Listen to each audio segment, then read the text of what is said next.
Hello dear students, once again welcoming you all to the MK Jain classes, and today is the last lecture of our chapter named ecosystem. क्योंकि बेटा almost हम लोगों ने सब कुछ कर ही लिया है, छोटी छोटी कुछ एक दो चीज़ें रह गई हैं. Nutrient cycling is not in our course according to our NCERT books, तो will leave it.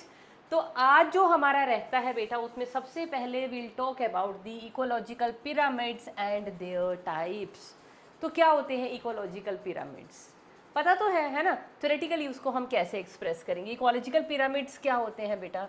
Graphical representation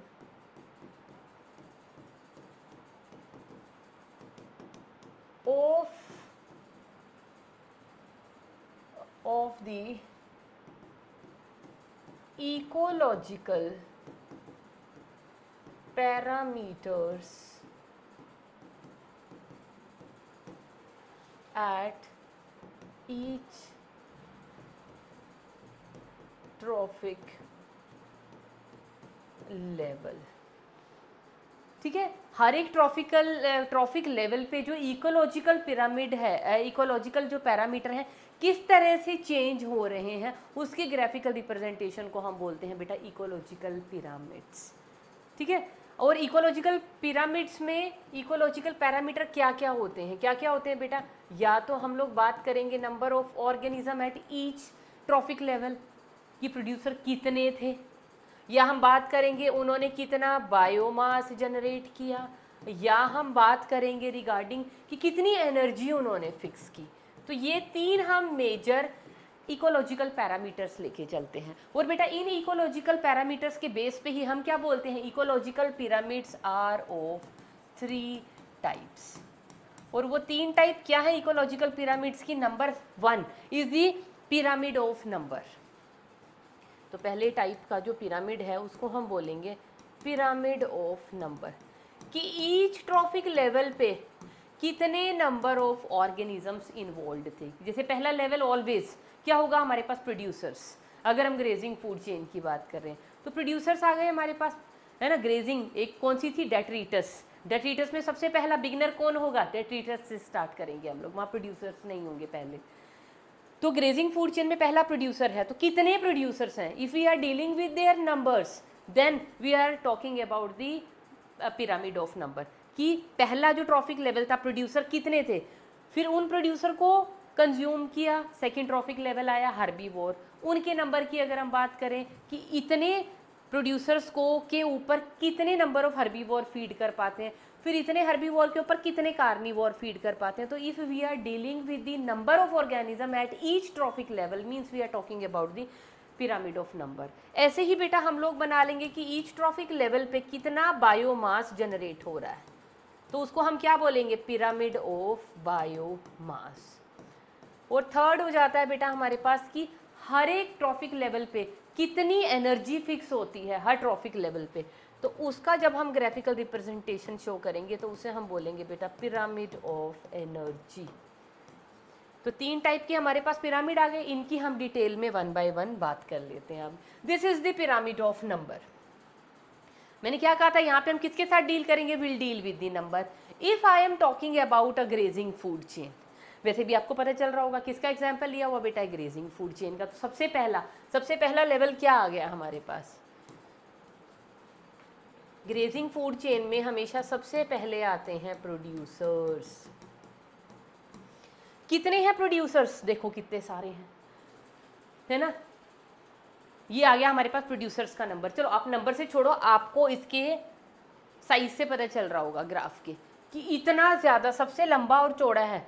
मतलब कि क्या है यहाँ पे इसका, क्योंकि नंबर की वजह से, क्योंकि इसमें नंबर सबसे ज़्यादा है तो हमने ये सबसे बड़ा बनाया है, क्योंकि प्रोड्यूसर. अब इन प्रोड्यूसर के ऊपर फीड करने वाले कौन है? कंज्यूमर्स. कंज्यूमर में सबसे पहले कौन से आएंगे बेटा हमारे पास? हर्बीवोर्स. देखो इन्होंने लिखा हुआ ना प्राइमरी प्रोड्यूसर्स, इधर लिखा हुआ प्राइमरी कंज्यूमर. प्लांट्स के ऊपर कौन फीड करेंगे? हर्बीवोर्स. तो वो उनसे कम होंगे, इसीलिए कम नंबर का ग्राफ बनाया है. फिर उसके बाद आ जाएंगे सेकेंडरी कंज्यूमर, या जिनको हम क्या बोलते हैं? Primary carnivores. वो उनसे भी कम होंगे, तो कम कर दिया हमने डिक्रीज। और टेरिशरी कंज्यूमर या जिनको हम क्या बोलेंगे टॉप कार्निवोर या सेकेंडरी कार्निवोर, ये लो जी सेकेंडरी कार्निवोर, तो वो उनसे भी कम होंगे, तो उसका ग्राफ उनसे भी हमने छोटा कर दिया। तो ग्राफ को अगर आप ऑब्जर्व करो, this graph is of conical nature. कैसा है? ट्रायंगुलर है एक तरह का, कॉनिकल नेचर है, मतलब नीचे से जैसे ही हम ऊपर की तरफ मूव कर रहे हैं तो साइज क्या हो रहा है? डिक्रीज हो रहा है ग्राफ का। तो इसका मतलब क्या दिखा रहा है हमें ये? पिरामिड ऑफ नंबर किस शेप का है यहाँ पे बता सकते हो? It is triangular in shape,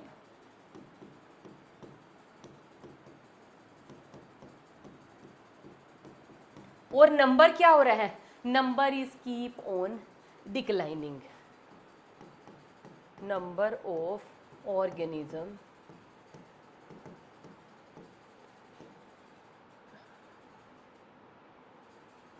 as we go higher, as we move higher at each trophic level,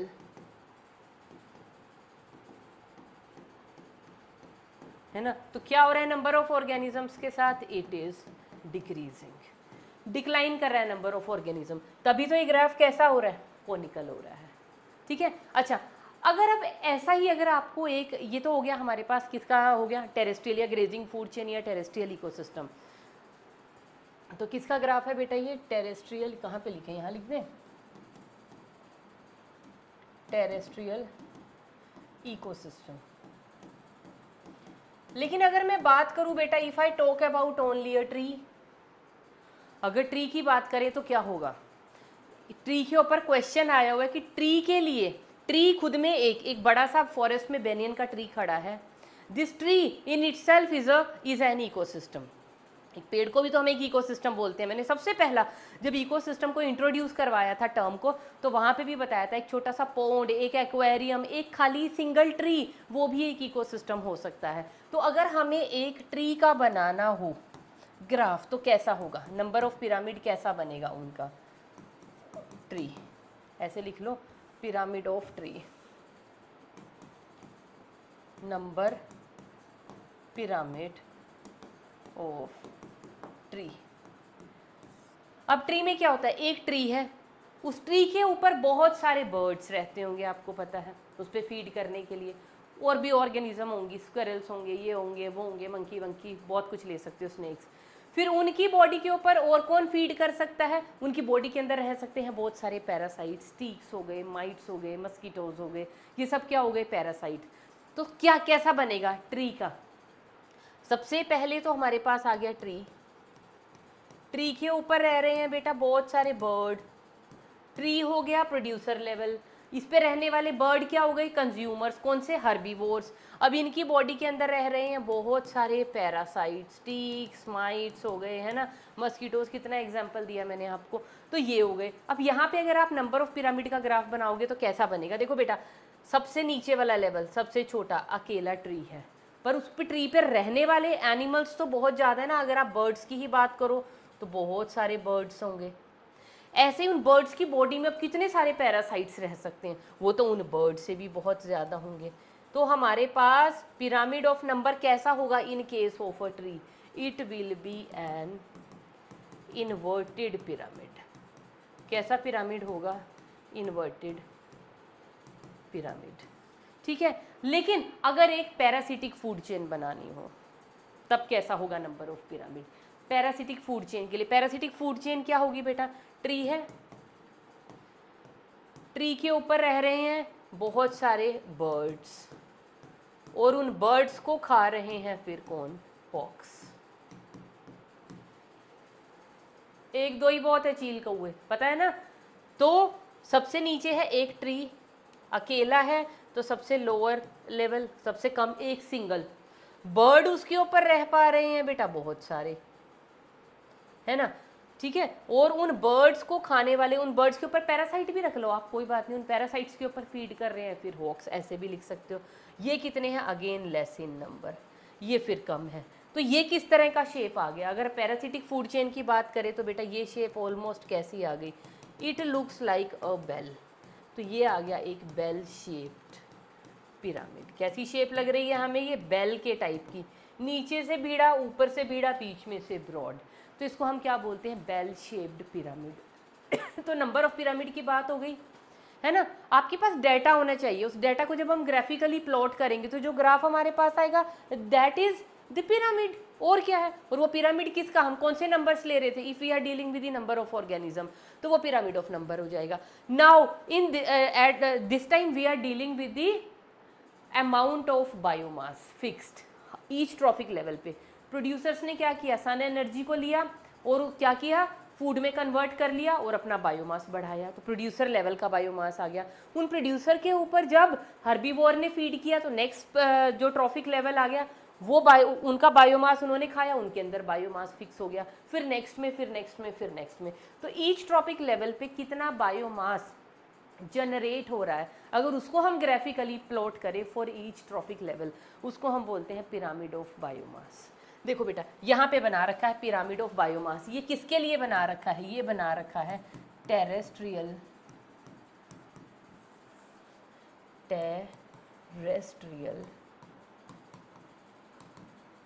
ecosystem के लिए। अब टेरेस्ट्रियल इकोसिस्टम में देखो, बायोमास की अगर हम बात करें, सबसे नीचे हमारे पास कौन आ रहे हैं? ये कौन है हमारे पास? These are the producers.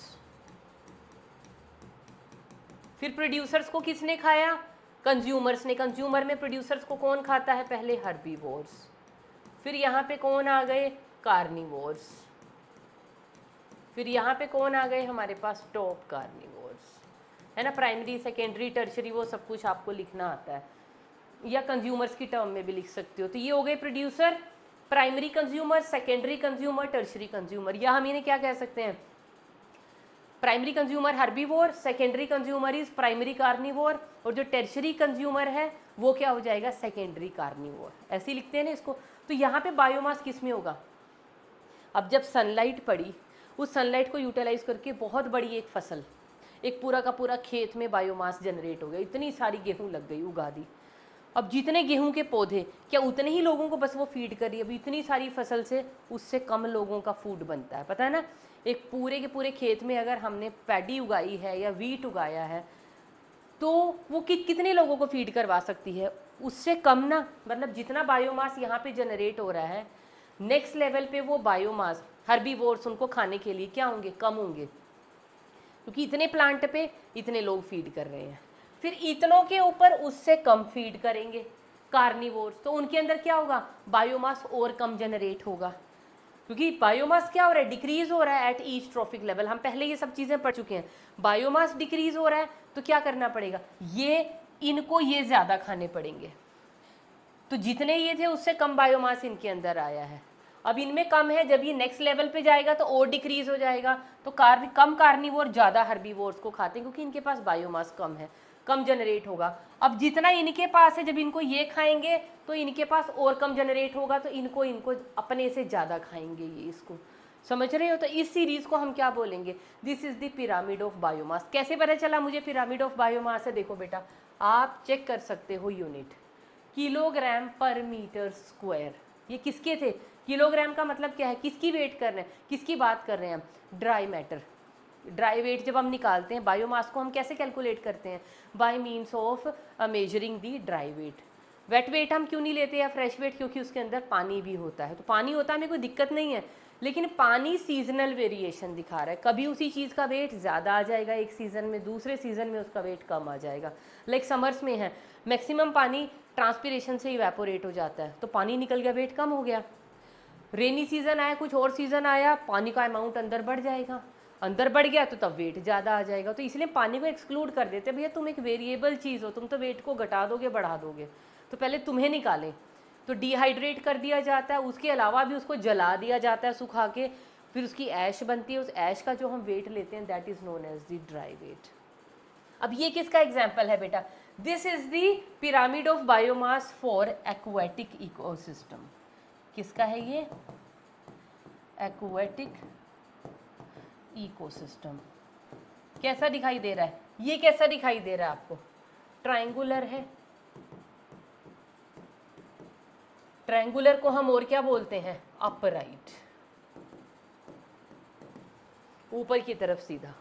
ये वाला कैसे है, दिस इज एक्वेटिक सिस्टम का अगर आप देखें तो ये किस तरह का है, दिस इज इन्वर्टेड। क्यों है भाई इन्वर्टेड, लगाओ ज़रा दिमाग। यहाँ पे मैडम ऊपर से नीचे देख रहे हैं, नहीं नहीं देखेंगे यहीं से, रेफरेंस पॉइंट यही है बेस। यहाँ पे भी बेस से ऊपर की तरफ चले थे, यहाँ पे भी बेस से ऊपर की तरफ चलेंगे। देखो ये है बेटा प्राइमरी प्रोड्यूसर्स। एक्वेटिक इकोसिस्टम में प्राइमरी प्रोड्यूसर्स कौन कौन होते हैं, दैट आर दी फाइटोप्लैंक्टन्स। उनके ऊपर फीड करने वाले कौन होते हैं, ज़ूप्लैंक्टन्स। ज़ूप्लैंक्टन्स के ऊपर कौन फीड करेगा, फिशेस। फिशेस के ऊपर कौन फीड करेगा, बर्ड्स। तो आप दो ही लेवल देख लो, फाइटोप्लैंक्टन्स। अब फाइटोप्लैंक्टन क्या होते हैं, माइक्रोस्कोपिक ऑर्गेनिज्म होते हैं। कहाँ पे, जो पानी के अंदर मिल रहे हैं। फाइटोप्लैंक्टन सारे पढ़ चुके हैं ना हम लोग, बायोलॉजिकल क्लासिफिकेशन में ऑलरेडी आपको पढ़ा चुकी हूँ। तो फाइटोप्लैंक्टन्स क्या होते हैं, पूछना मत, ये आपको पता होना चाहिए, है ना। जिसको नहीं पता तो refer to the biological classification. अगर अभी तक यहाँ पहुँचते तक भी आपको अगर ये क्वेश्चन आपका सॉल्व नहीं हो रहा है तो फाइटोप्लैंक्टन्स क्या है बेटा, क्योंकि ये माइक्रोस्कोपिक है तो अगर ये मिलियंस में भी है ना, और ये है माइक्रोस्कोपिक जो नेकेड आई से दिख ही नहीं रहे हैं, तो उनको अगर आप मिलियंस को भी इकट्ठा कर लो तो कितना वेट आएगा, कितने होंगे, आई थिंक मुट्ठी भर में भी मिलियन आ जाएंगे मेरे, तो कितना बायोमास, कुछ भी नहीं। लेकिन अगर हम ज़ूओप्लैंक्टन उनसे बड़े, फिशेस उनसे बड़ी, हम किसकी बात करें, we are not talking about the number. Number में देखेंगे तो ये बहुत ज़्यादा है, लेकिन वो ज़्यादा होने के बावजूद भी क्योंकि उनका साइज़ छोटा है तो इनके पास बायोमास कम है। लेकिन जो इनसे बड़े हैं वो नंबर में कम है, लेकिन उनका बायोमास मतलब उनका साइज़ ज़्यादा है तो उनका बायोमास ज़्यादा होगा। उनसे ऊपर जो फिशेस हैं वो क्या हो जाएंगे, फिशेस का तो साइज़ और बड़ा साइज़ ज़्यादा बायोमास, तो उनका बायोमास और ज़्यादा होगा। तो biomass at each trophic level will keep on increasing in the aquatic ecosystem. तो किस तरह का पिरामिड होगा हमारे पास, that will be an inverted shape pyramid. Next आ जाइए बेटा, पिरामिड ऑफ एनर्जी। अब यहाँ पे हम क्या करेंगे, एनर्जी की बात करेंगे कि ईच ट्रॉफिक लेवल पे एनर्जी का क्या होगा। अब बेटा ये चाहे एक्वेटिक इकोसिस्टम का हो चाहे टेरेस्ट्रियल का हो, किसी भी इकोसिस्टम का हो, pyramid of energy is always कैसा दिखाई दे रहा है, देखो it is always upright and triangular. क्यों है अपराइट, क्योंकि ईच ट्रॉफिक लेवल पे there is loss of energy. मैंने आपको बता दिया था ना, ईच ट्रॉफिक लेवल पे क्या होता है, there is dissipation of energy in the form of heat. अगर प्रोड्यूसर्स ने एनर्जी प्रोड्यूस की, देखो यहाँ एग्जांपल भी लेके दिखाया हुआ इन्होंने, 10,000 जूल प्रोड्यूसर लेवल ने प्रोड्यूस की है एनर्जी। तो जब वो नेक्स्ट के पास जाएगी तो पता है, माना इन्होंने 100 बनाई तो 100 का सिर्फ 10% ही नेक्स्ट ट्रॉफिक लेवल को पास ऑन होता है। तो 10,000 का 10% क्या हो गया, 1,000। कितनी एनर्जी नेक्स्ट ट्रॉफिक लेवल को गई है, ओनली 10%। अब इसका ये है 1000, इसका 10% क्या हो गया, 100। तो नेक्स्ट ट्रॉफिक लेवल को अगेन कितनी जाएगी, ओनली 10%। उससे नेक्स्ट को कितनी जाएगी, ओनली 10%। तो ट्रॉफिक लेवल में एज यू मूव अप, जितना ज़्यादा हम ऊपर ऊपर ऊपर के ट्रॉफिक लेवल की तरफ चलेंगे तो एनर्जी क्या होती चली जाएगी, डिक्रीज। जैसे एग्जांपल हम यहाँ पे ले लेते हैं, हमारे पास है बेटा ये एक फूड चेन, ग्रास को ईट किया ग्रास होपर ने, ग्रास होपर को ईट किया फ्रॉग ने, फ्रॉग के ऊपर फीड किया स्नेक ने, और स्नेक के ऊपर फीड किया हॉक ने। ठीक है, ये हमारे पास एक फूड चेन है। इस फूड चेन में अगर ग्रास ने जनरेट की है 10,000 जूल एनर्जी, तो इसके पास कितनी आ जाएगी, 1000 जूल। इसके पास कितनी आ जाएगी, 100 जूल। इसके पास कितनी शिफ्ट होगी, ओनली 10 जूल। और इसके पास सिर्फ कितनी शिफ्ट होगी, 1 जूल। तो every time only 10% energy is transferred.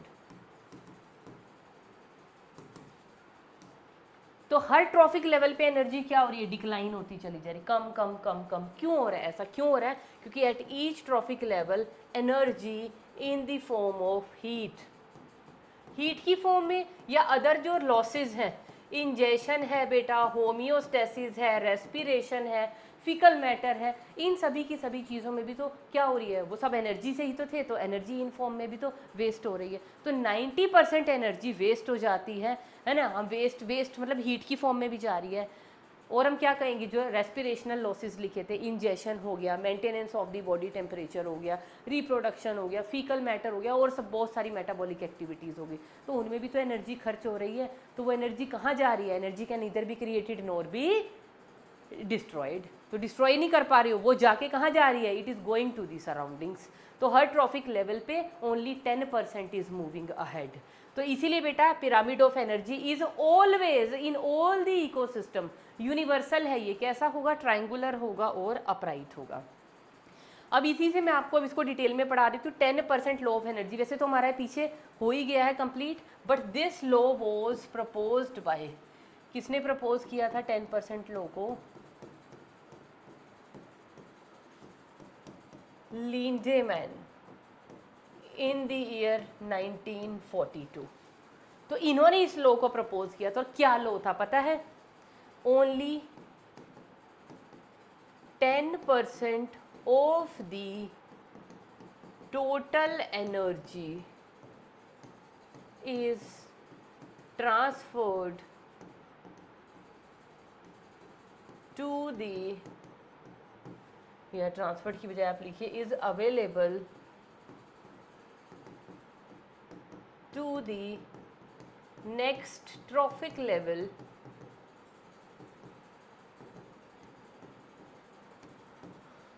ये देखो, बस ये इसका स्टेटमेंट है कि only 10% of the total energy,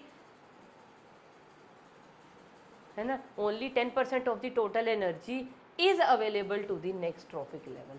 तो 90% का क्या हो रहा है, वो वेस्ट हो रही है। कहाँ कहाँ पे वेस्ट हो रही है, हीट की फॉर्म में, इंजेक्शन भी करनी पड़ रही है ना, रेस्पिरेशन लॉसेस भी हैं, हमारे बॉडी का टेम्परेचर मेंटेन करने के लिए भी बॉडी को बहुत कुछ करना पड़ रहा है, तो वहाँ पे भी तो एनर्जी लगती है। समझाया था ना कि एनर्जी क्या है, मतलब बॉडी, ये जो टेम्परेचर मेंटेन कर पा रहे हैं सिर्फ कौन कर पा रहे हैं, प्लांट्स और ये मैमल्स और बर्ड्स। क्यों, क्योंकि वो उनके पास इतनी एनर्जी है, क्योंकि टेम्परेचर मेंटेन करना इज़ अ क्या है, एनर्जी एफिशिएंट प्रोसेस, की बहुत ज़्यादा एनर्जी इसमें लगती है, it ask for huge amount of energy. तो जिनके पास इतनी जनरेट ही नहीं होती भैया, वो किधर से एनर्जी लगा देंगे जब है ही नहीं, तो वह होम्योस्टेसिस मेंटेन नहीं कर पाते, तो वो क्या रहते हैं, कोल्ड ब्लडेड। लेकिन जो मेंटेन कर लेते हैं, मतलब वो इतनी एनर्जी जनरेट कर पाते हैं, तो उसका कुछ पार्ट अपनी बॉडी का टेम्परेचर मेंटेन करने में लगा लेते हैं, कांस्टेंट टेम्परेचर, लाइक हम लोग हो गए, बर्ड्स हो गए। तो हम लोग क्या करके रखते हैं, अपना बॉडी का temperature irrespective of the external condition उसको मेंटेन करके रखते हैं। तो बेटा अब तो आपकी 12th की बायोलॉजी भी खत्म होने जा रही है, we are only left with the 1 chapter. तो क्या यहाँ तक आके आपको नहीं लगता कि 11th 12th की बायोलॉजी अगर आपने ध्यान से पढ़ी है, तो आपको पूरे के पूरे एस्पेक्ट जो हम each and every line sentence या टॉपिक पढ़ते थे, क्या वो आपके कनेक्ट हो चुके हैं? क्योंकि आप बायोलॉजी में वहाँ आके खड़े हो कि हमने पीछे जो भी कुछ पढ़ा है वो अब सब कुछ जुड़ चुका है, हमारा सब कुछ एक दूसरे के ऊपर डिपेंड था, एक फिनोमिना दूसरे का एक्सप्लेनेशन था। तो वो चीज़ों को जोड़ो, पीछे हम पढ़ के आए हैं ना, क्योंकि मैंने जहाँ ये एनर्जी का पढ़ाया था कि कुछ ऑर्गेनिज्म होम्योस्टेसिस को क्यों मेंटेन कर पाते हैं, वो थर्मो रेगुलेटर्स क्यों होते हैं, है ना, बाकी नहीं होते। तो हमने वहाँ पे भी लिखा था ये एनर्जी वाला रीज़न, और वही एनर्जी का रीज़न देखो यहाँ पे भी है। तो सिर्फ और सिर्फ 10% of total energy is available, कि एक ट्रॉफिक लेवल पे अगर इतनी एनर्जी है तो उसका 10 ही जाएगा अगले के पास, फिर उसका 10 नेक्स्ट पे जाएगा, उसका 10 नेक्स्ट पे जाएगा। तो लॉस कहाँ हो रही है, बहुत ज़्यादा एनर्जी तो लूज़ हो जाती है हमारी रेस्पिरेशन में, और बॉडी टेम्परेचर को मेंटेन करने में ही लग जाती है। तो ये था बेटा हमारे पास 10% law of energy transfer. Example मैं आपको पहले ही दे चुकी हूँ। अगर फर्स्ट ट्रॉफिक लेवल है, माना हमारे पास हैं प्रोड्यूसर्स, उन प्रोड्यूसर्स के ऊपर फीड कर रहे हैं बेटा हर्बीवोर्स, उनके ऊपर फीड कर रहे हैं बेटा प्राइमरी कार्निवोर्स, और उनके ऊपर फीड कर रहे हैं सेकेंडरी कार्निवोर्स, और फिर आ गए हमारे पास टॉप कार्निवोर्स। एग्जाम्पल भी लिख लिया अभी इसका। चलो, प्रोड्यूसर में सपोज मैंने ले लिया ग्रास, उसको सॉरी ग्रास को खा लिया बेटा ग्रास होपर ने, अगेन पीछे वाला ये एग्जाम्पल। फिर आ गए प्राइमरी कार्निवोर, किसने खा लिया इसको, फ्रॉग ने, फ्रॉग को खा लिया स्नेक ने, स्नेक को खा लिया वल्चर ने, ये लो बन गई फूड चेन। तो इसके पास अवेलेबल थी 10,000 जूल एनर्जी, 10,000 किलो कैलोरीज। चलो तो इसका 10% कितना हुआ, दिस इज 1000 किलो कैलोरीज। इसका 10% क्या हुआ, 100 किलो कैलोरीज। इसका 10% क्या हुआ, 10 किलो कैलोरीज। इसका 1% क्या हुआ, 1 किलो कैलोरी। तो only only only 10% is available. ये नहीं कहना है कि 10% कट के 90 जा रही है, नहीं नहीं नहीं नहीं, 90 कट के 10 ट्रैवल कर रही है। सुनना जरा ध्यान से सुनना जो मैं समझा रही हूँ, क्योंकि मोस्टली बच्चे क्या गड़बड़ करते हैं, उन्हें हजम नहीं होती ये बात। अरे नहीं नहीं, इतनी सारी एनर्जी का 10 थोड़ी जा रहा होगा, मैडम ये बोल रहे होंगे कि 10 वेस्ट हो रहा है और 90 ट्रैवल कर रहा है। नहीं नहीं नहीं नहीं, सिर्फ 10 ट्रैवल कर रहा है बेटा, बाकी के क्या हो रहे हैं, बाकी एनर्जी क्या हो रही है, ये जो मैंने एरो ऊपर की तरफ लगाए हैं, इट इज़ लॉस्ट। और वो लॉसेस क्या क्या हो सकते हैं वो मैं ऑलरेडी आपको बता चुकी हूँ। उसके बाद आ जाता है बेटा standing state and standing crop. ये वर्ड, ये जो टर्म्स है हमारी एनसीईआरटी के अंदर यूज़ की गई हैं। तो क्या होती है स्टैंडिंग स्टेट, स्टैंडिंग स्टेट होती है बेटा total organic matter present at each trophic level.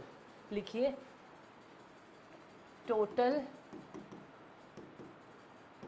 या आप कह लीजिए amount of biomass, amount of biomass generated at each trophic level। कितना बायोमास जनरेट हो रहा है हर ट्रॉफिक लेवल पे, उसको हम क्या बोलते हैं, that is known as the standing state. जो लिविंग मैटर हमारे हाथ में है। कैसे कैलकुलेट करते हैं, इन टर्म्स ऑफ, किस में लिखते हैं हम इसको, किलो कैलोरीज। तो एनर्जी में भी लिख सकते हो बायो, क्योंकि बायोमास कह रहे हैं ना हम लोग, तो बायोमास को हम लेते हैं बेटा किलोग्राम पर मीटर स्क्वायर पर ईयर, या इसको ग्राम पर मीटर स्क्वायर पर ईयर। मतलब कि जो भी अमाउंट ले रहे हो, किलोग्राम में है या ग्राम में है, एक पर्टिकुलर एरिया में होना चाहिए, एट अ पर्टिकुलर टाइम होना चाहिए।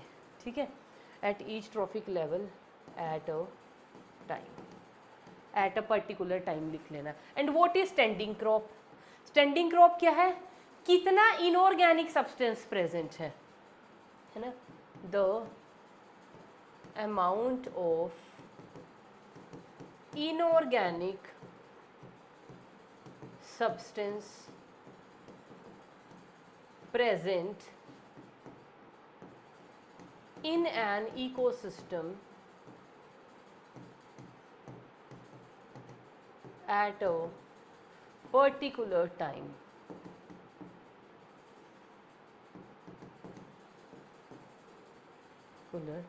बस, तो इसको हम क्या बोलते हैं, स्टैंडिंग, अरे सॉरी उल्टा हो गया बेटा, हाँ स्टैंडिंग क्रॉप होता है ये, स्टैंडिंग स्टेट, हाँ मैंने पढ़ा नहीं। तो this is the standing crop and this is the standing state. Oh sorry, मैंने सिर्फ स्टैंडिंग देखा, पीछे का मैंने देखा ही नहीं। तो स्टैंडिंग स्टेट क्या होती है, कितना इनऑर्गेनिक मटेरियल प्रेजेंट है। और स्टैंडिंग क्रॉप, क्रॉप का मतलब क्या होता है, क्रॉप आपको पता है ना, क्रॉप का मतलब फसलें, वो लिविंग होती है, तो उसी से आप समझ लो लिविंग कोई चीज़ है तो उसके अंदर क्या होगा, उसमें क्या लिविंग मटेरियल क्या होता है, देयर बायोमास। तो कितना बायोमास प्रेजेंट है, that refers to the standing crop. Got it, बस ये और कुछ नहीं था, इन दो टर्म्स के आपको मीनिंग बताने थे। अब बेटा इकोलॉजिकल सक्सेशन वैसे तो हमारी न्यू एनसीईआरटी बुक्स के अंदर गिवन नहीं है, लेकिन इस टॉपिक को, क्योंकि ये हमारा बहुत सारी जगह और हमारी कॉन्सेप्ट मेकिंग के लिए काम आ रहा था कि सक्सेशन चीज़ क्या है, उसके बारे में पता होना चाहिए। तो बहुत थोड़ा सा ओवरव्यू में इसके बारे में आपको दूंगी। और न्यूट्रिएंट साइकिलिंग तो बेटा हमें करनी ही नहीं है, हमारी एनसीईआरटी की बुक में ही नहीं है, तो हम लोग इकोलॉजिकल सक्सेशन को पढ़ लेते हैं। तो इकोलॉजिकल सक्सेशन क्या होता है कि एक के बाद एक स्पीशीज़ यहाँ पे क्या होगी, इस्टेब्लिश होगी। क्यों होगी, अब सपोज करो हमारे पास कोई बैरन लैंड पड़ा है, एक बैरन लैंड, और कुछ आप ये देखो 500,000 साल के बाद, कि आप हिस्ट्री का कहीं उठाओ, आपको मैप में पता चल रहा है कि ये तो एरिया अबेंडेंट था या बैरन था, बिल्कुल सूखा पड़ा हुआ था, बंजर था। और आप 500-1000 साल के बाद पढ़ रहे हो कि यहाँ तो दिखाया गया था बंजर था, अरे यहाँ तो पूरा लहलाता हुआ एक फॉरेस्ट खड़ा हुआ है। या दूसरी तरह से समझो, कोई एक रॉक है, बैरन रॉक, बिल्कुल बिल्कुल न्यूड रॉक है, एक कुछ भी नहीं है वहाँ पे, और आफ्टर सम 100s और 1000 ईयर आप ऑब्जर्व करो कि वहाँ पे आप नहीं ऑब्जर्व कर सकते, मतलब मैप में आपकी हिस्ट्री से तो पता चल रहा है कि यहाँ पे सिर्फ रॉक थी, उस रॉक के ऊपर there was no vegetation.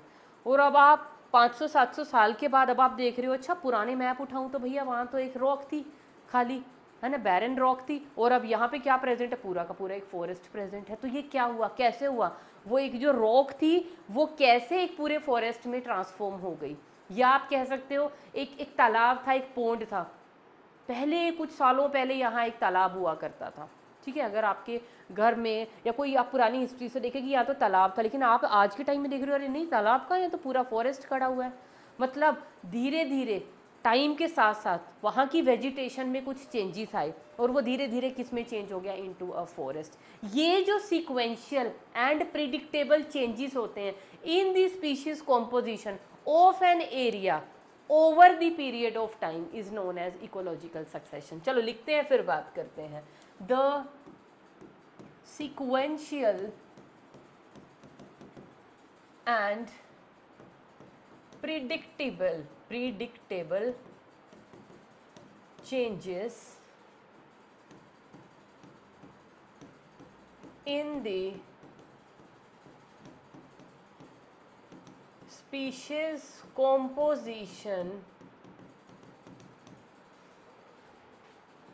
of an area over a long period of time is known as ecological succession. क्या बोलते हैं बेटा इसको, इकोलॉजिकल सक्सेशन। लेकिन आपने डेफिनेशन में क्या यहाँ पे दो वर्ड्स को ध्यान से देखा, वो दो वर्ड्स कौन से हैं, सीक्वेंशियल, कि एक पर्टिकुलर सीक्वेंस में काम चलेगा, आप इस सीक्वेंस को आगे या पीछे नहीं कर सकते हो। दूसरा प्रिडिक्टेबल, प्रिडिक्ट कर रहे हो आप इन चेंजेस को कि स्पीशीज कॉम्पोजिशन में उस एरिया की क्या क्या चेंजेस हो रहे हैं, दो चेंजेस आर प्रिडिक्टेबल, और वो एक सीरीज में हो रहे हैं, एक सीक्वेंस में हो रहे हैं।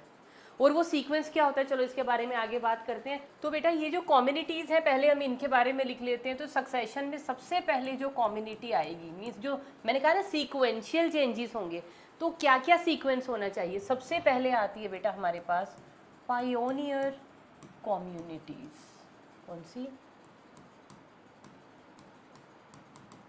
Pioneer communities.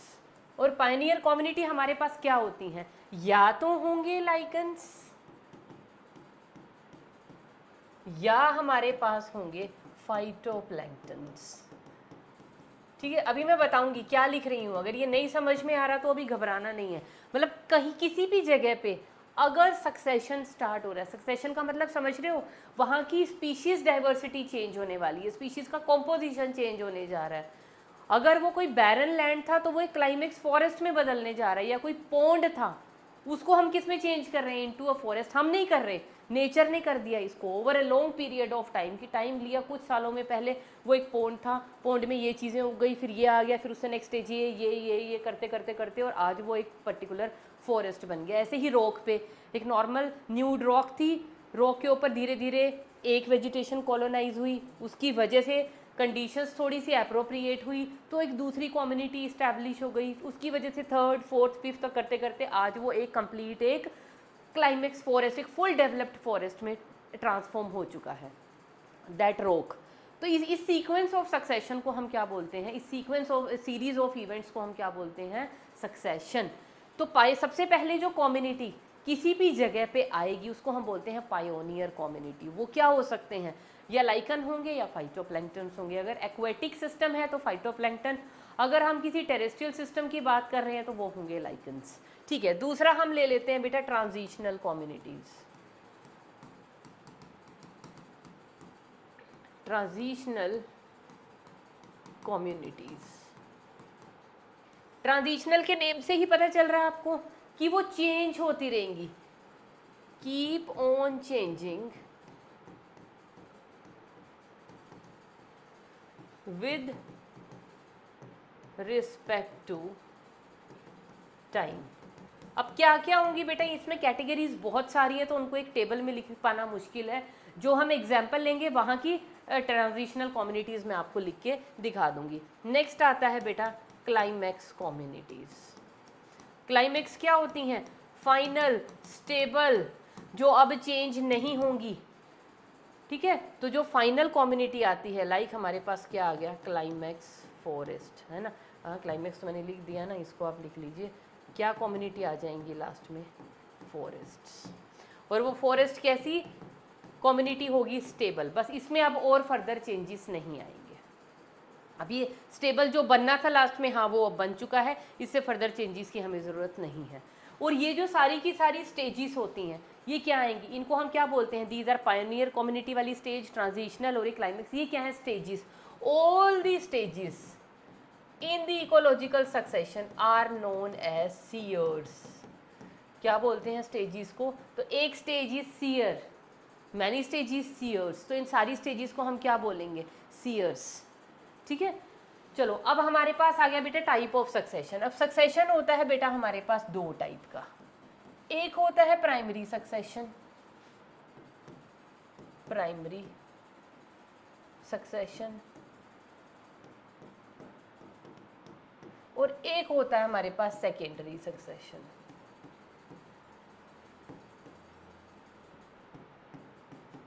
है ना। तो प्राइमरी क्या होता है?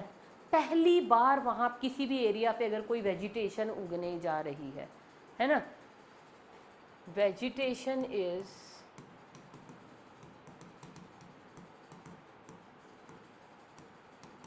growing for the first time on a barren land or a water body, कि उससे पहले उसके पास कोई वेजिटेशन कभी थी नहीं, पहली बार ऐसा होने जा रहा है। लेकिन सेकेंडरी सक्सेशन क्या होता है? सेकेंडरी होता है कि पहले यहाँ पे सब कुछ था, it was once upon a time it was a green land with huge vegetation, लेकिन किसी भी कुछ भी वहाँ पे हुआ, किसी भी तरह का कोई आप कहते हो ना, कोई आपदा आई, कोई फ्लड आया, कोई आग लग गई, इन किसी भी कैटास्ट्रॉफी की वजह से वहाँ पे ये सारी की सारी वेजिटेशन ख़त्म हो गई। तो अब दोबारा से वो अपनी रिहेबिलिटेशन या रेस्टोरेशन पे लगा है, तो उसको बोलते हैं सेकेंडरी, है ना।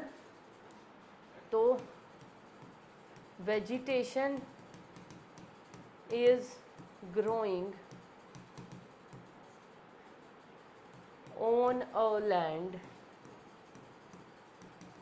which earlier had vegetation but anyhow lost, कि पहले वहाँ पे वेजिटेशन थी लेकिन किसी रीजंस की वजह से वो किसी तरह से क्या हो गई? लॉस्ट हो गई। अब वहाँ पे दोबारा से जीवन जो है उगना शुरू हुआ है, दोबारा से प्लांट्स उगने शुरू हुए हैं, तो उसे बोलते हैं सेकेंडरी। कि यहाँ पहले ग्रीनरी थी, किसी कैटास्ट्रॉफी की वजह से वो क्लीन हो गया, अब दोबारा से वो अपने आप की रेस्टोरेशन कर रहा है, रिहेबिलिटेशन कर रहा है दोबारा। लेकिन यहाँ पे क्या था? कभी कोई वेजिटेशन थी ही नहीं, ज़िंदगी में पहली बार कुछ यहाँ पनपना शुरू हुआ है, तो उसको हम बोलते हैं प्राइमरी सक्सेशन। अब ऑन द बेसिस ऑफ कि ये सक्सेशन हो कहाँ रहा है, एक और कैटेगरी में हम डिवाइड कर सकते हैं बेटा सक्सेशन को। वो दो टाइप हैं हमारे पास, एक होता है बेटा जेरार्क और एक होता है हाइड्रार्क। क्या है? एक है हाइड्रार्क, है ना। This is another type of succession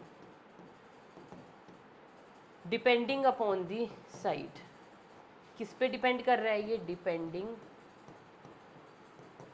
upon site, किस तरह का हैबिटेट है, किस तरह का इकोसिस्टम है, किस तरह की जगह है जहाँ पे सक्सेशन स्टार्ट होने जा रहा है। जिरार्क, जिरार्क का मतलब क्या होता है? Succession on a barren land और रॉक, सक्सेशन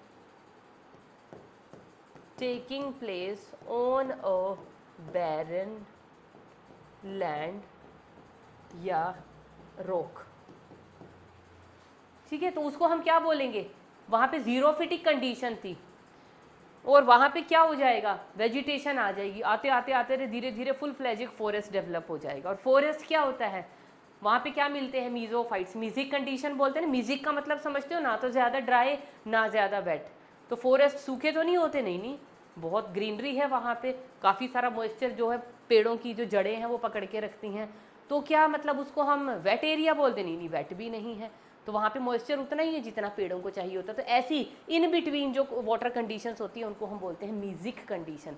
जैसे अगर हम बैरन लैंड की बात करें, सूखा, इधर राजस्थान साइड और इधर जितना भी हमारे पास ये रेतीला एरिया आता है, सैंड ड्यून्स वगैरह आ गए, तो वहाँ पे क्या है, जीरो फाइट्स हैं। वो कोई रॉक ले लिया, वो भी क्या है हमारे पास, जीरो फाइट, क्योंकि वहाँ का एटमॉस्फेयर कैसा है, जीरिक, जीरो फाइट ही उगेंगे ना वहाँ पे, बिल्कुल ड्राई है। जीरिक से हम कैसी कंडीशन में मूव करेंगे, मीजिक कंडीशन में। यहाँ पे क्या हो रहा है, सक्सेशन इन अ वाटर बॉडी। तो यहाँ पे आप क्या कर रहे हो, यहाँ पे तो भाई जीरिक कंडीशन है ही नहीं, मतलब वाटर की स्कैर्सिटी नहीं है, यहाँ पे वाटर बॉडी के अंदर कह रहे हो भर भर के पानी है, तो आप कहाँ से जा रहे हो, हाइड्रिक से मीजिक कंडीशन की तरफ जा रहे हो, ज़्यादा पानी से कम पानी की कंडीशंस की तरफ जा रहे हो। तो इनको हम बेटा एग्जाम्पल से समझते हैं। तो सबसे पहले हमारे पास आता है जिरार्क। जिरार्क मैंने क्या लिखा है, किसी भी बैरन रॉक या लैंड से अगर एक प्रॉपर एक फुल फ्लेज फॉरेस्ट बन जाए, ठीक है, कंडीशंस कैसी होंगी, जीरिक कंडीशन से, जीरिक टू मेजिक, जेरिक कंडीशन से किसकी तरफ मूव करेंगे, मेजिक कंडीशन की तरफ, मेजिक कंडीशंस। तो क्या क्या यहाँ पे क्या क्या कम्युनिटीज आएंगी, देखो बेटा डायग्राम में वैसे आपको साफ दिखाई दे रही है। तो ये देखो, ये सबसे पहले क्या है हमारे पास, एक्सपोज्ड रॉक, खाली एक ऐसे ही चट्टान थी, उसके ऊपर सबसे पहले जो कम्युनिटी कॉलोनाइज करने आएगी उसको हम क्या बोलते हैं, that is known as the pioneer community. और पायोनियर कम्युनिटी जब भी जिरार्क होगा, जीरिक सक्सेशन होगा, तो उसमें मैंने लिखवाया था ना, या तो लाइकन होगा या फाइटोप्लैंक्टन होंगे। यहाँ पे कौन होगा, लाइकन्स होंगे। रॉक के ऊपर सबसे पहले कौन आके कॉलोनाइज होंगे, लाइकन्स। लाइकन्स के बाद, ये तो हो गई पायोनियर कम्युनिटी, इसके बाद आएंगी बेटा ट्रांजिशनल कम्युनिटीज। अब लाइकन्स आए और कोई चीज, तो खाली रॉक के ऊपर कौन रहेगा, लाइकन रहेंगे, क्योंकि वो क्या है, इंडिपेंडेंट है, फंगस और एल्गी के बने हुए हैं, उनको कुछ लेना देना ही नहीं है नीचे क्या है। तो फंजाई क्या करेगी, उनके लिए न्यूट्रिशन चट्टान में से धीरे धीरे निकाल के ले आएगी, फॉस्फोरस वगैरह ये वो सब एब्जॉर्ब कर लेगी इधर उधर एयर से और सब जगह से, और एल्गी क्या कर देगी, उसके लिए खाना बना देगी। लेकिन अब अभी लाइकन वहाँ इस्टेब्लिश हो गए, लेकिन जब लाइकन की कभी मतलब इनकी डेथ होगी, जब इनका लाइफ स्पैन कंप्लीट हो जाएगा, फिर धीरे धीरे इनका जो ऑर्गेनिक मैटर है वो रॉक के ऊपर ही छूटना शुरू हो जाएगा।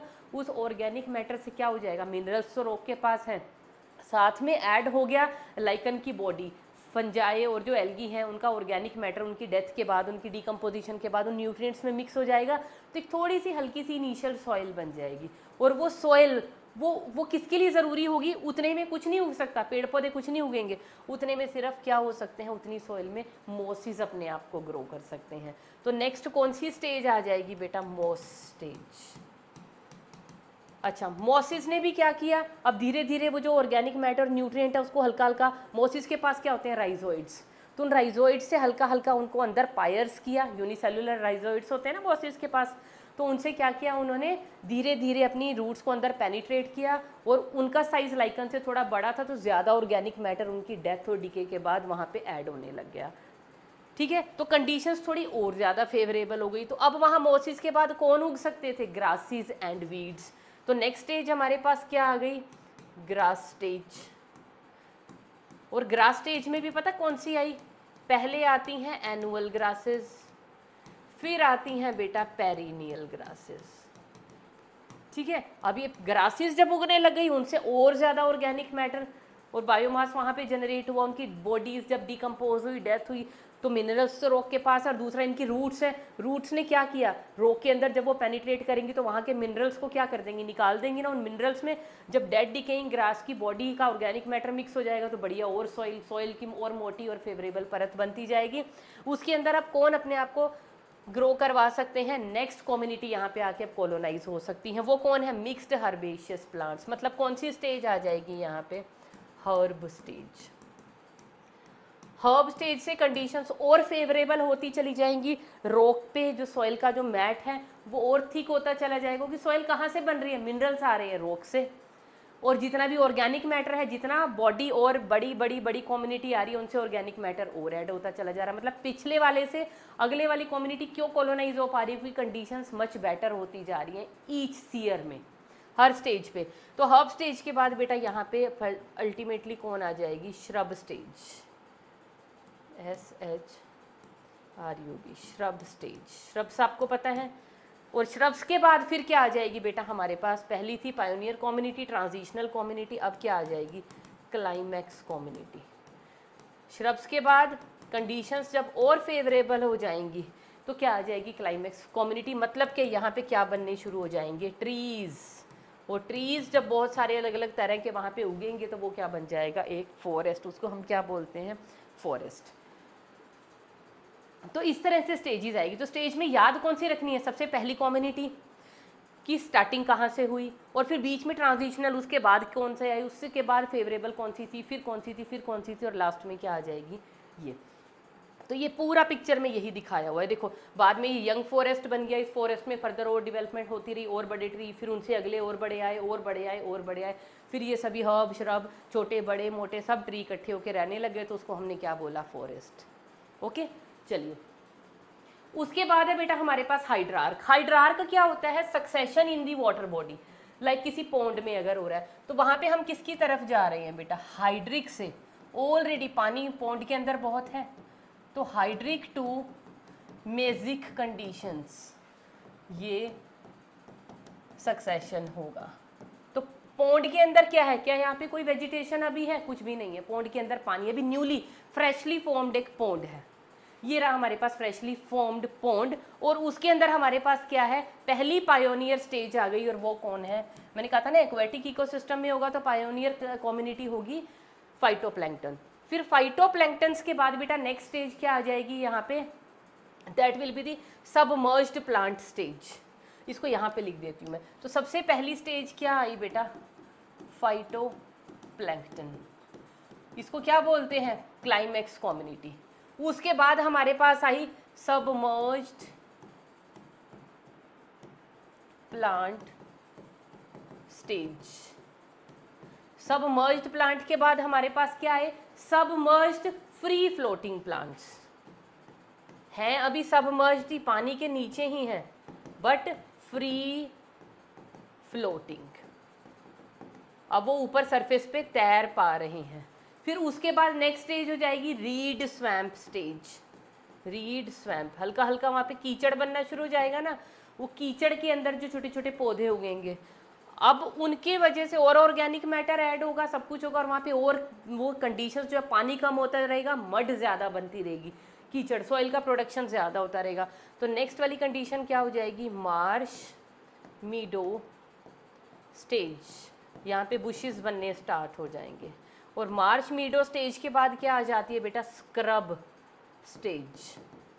और स्क्रब स्टेज के बाद आ जाएगी हमारी क्लाइमेक्स कम्युनिटी, जिसको हम क्या बोलते हैं, बस स्क्रब आ गए मतलब पेड़ आ गए, तो वहाँ पे अब क्या आ जाएंगे, धीरे धीरे ट्रीज आ गए, फॉरेस्ट बनना शुरू हो जाएगा। तो ये पूरा का पूरा सीक्वेंस हमें दिया हुआ है। 1 phytoplankton, 2 submerged plant stage, 3 read swamp stage, 4 Marsh मीडो stage.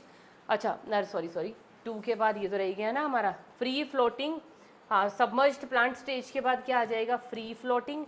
Free floating के बाद रीड स्वैम्प, मार्श मीडो, और उसके बाद आ गया हमारे पास स्क्रब स्टेज। स्क्रब स्टेज के बाद फाइनल 7th आ गई हमारे पास फॉरेस्ट स्टेज। देखो पानी था, पानी के अंदर सिर्फ कौन उग सकते हैं, फाइटोप्लैंक्टन। उन्होंने कंडीशंस थोड़ी और फेवरेबल बनाए। फाइटोप्लैंक्टन के बाद नेक्स्ट कम्युनिटी जो यहाँ पे एग्जिस्ट कर सकती थी वो आए सबमर्ज्ड प्लांट, थोड़े प्लांट, क्योंकि नीचे बेंथिक जोन पे फाइटोप्लैंक्टन ये वो सब मिलके थोड़ा स्ट्रेटा बना, उसमें सबमर्ज्ड प्लांट उगने शुरू हो गए छोटे छोटे। सबमर्ज से फिर वहाँ पे नेक्स्ट कम्युनिटी कौन सी उगे, फ्री फ्लोटिंग वाले उगने शुरू हो गए। उनके बाद फिर ये हल्का हल्का मैंने कहा ना मडी सा नेचर आने लग जाएगा, और ये बड़े थोड़े से बुश लाइक ये रीड स्वैम्प। अब कीचड़ और जा रहा है, ये देखो पानी की कंडीशंस जो है ना, पानी धीरे धीरे कम आ रहा है, पौधे ज़्यादा उगने लग गए, मार्श मीडो स्टेज। उसके बाद आ गई स्क्रब स्टेज। देखो पानी ऑलमोस्ट सूखने लग गया और वहाँ पे कीचड़ और वो सॉइल का अमाउंट बढ़ने लग गया, और लास्ट में क्या आ गया, फिर उससे बन जाएगा फुल फ्लैजिक फॉरेस्ट। तो तो यहाँ पे क्या हो रहा है, ये भी तो सक्सेशन ही है। एक वाटर बॉडी पूरी की पूरी, एक पॉन्ड था फ्रेशली, जो एक फ्रेशली मेड एक पॉन्ड था। मेड तो मतलब अजीब हो जाएगा, चलो मेड बाय द नेचर, है ना। तो उस पॉन्ड को कुछ साल के बाद वो पॉन्ड किस में ट्रांसफॉर्म हो गया, इनटू अ फॉरेस्ट। कैसे होगा, ये जो सीरीज है, तभी तो मैंने कहा ना सीक्वेंशियल स्टेप्स या प्रिडिक्टेबल चेंजेस। तो ये चेंजेस या जो सीक्वेंस है ये आप गड़बड़ा नहीं सकते कि फाइटोप्लैंक्टन आ गया उसके बाद पहले मार्श मीडो आ जाएंगे फिर ये आ जाएगा। Is it possible? अब तो आपको समझ आ गया होगा सक्सेशन पढ़ के कि एक कम्युनिटी आगे आने वाली कम्युनिटी के लिए कंडीशंस को फेवरेबल बनाती है इन्वायरमेंट को, तब वहाँ पे नेक्स्ट वाली थोड़ी सी एडवांस वाली कम्युनिटी आके अपने आप को इस्टेब्लिश करती है। ठीक है बेटा, तो this was all about the succession. अभी आप क्या काम करेंगे, सक्सेशन में भी प्राइमरी सेकेंडरी में और हाइड्रोसिर और जेरोसिर में, है ना। ये वाला कौन सा था, हाइड्रार्क या जेरार्क। तो इन दोनों के अंदर आप क्या लिखने की कोशिश करेंगे, डिफरेंसेस। तो बात आपको और ज़्यादा समझ में आ जाए, क्योंकि जो भी हमने पढ़ा है उसको पॉइंट वाइज फिर आप उन डिफरेंसेस में लिख सकते हो। इसके साथ बेटा हमारा ये चैप्टर इकोसिस्टम हो जाता है खत्म। From the next lecture we are going to start with the next chapter, biodiversity and its conservation. That's all for today.